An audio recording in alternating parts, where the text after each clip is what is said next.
ननद भाभी की अक्सर आपस में बनती नहीं, जानिए असली वजह।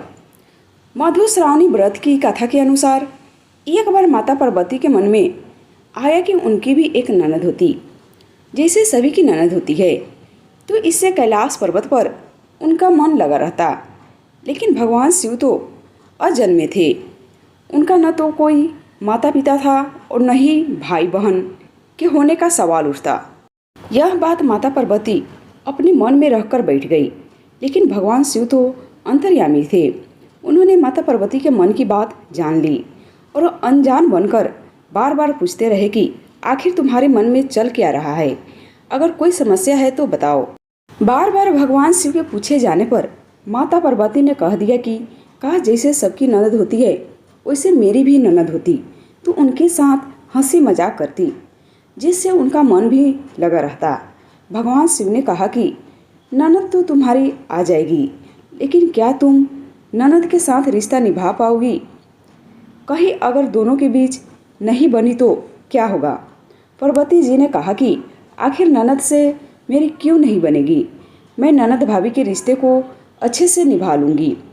फिर क्या था, भगवान शिव ने अपनी माया से एक देवी को उत्पन्न कर दिया।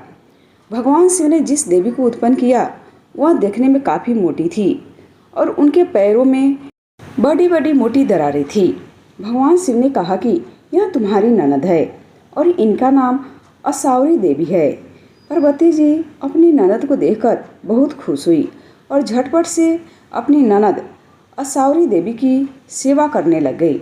असावरी देवी पहले स्नान करके आई और भोजन मांगने लगी।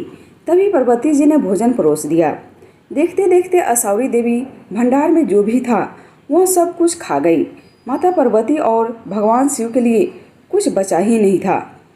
यह देखकर पार्वती जी दुखी हो गई।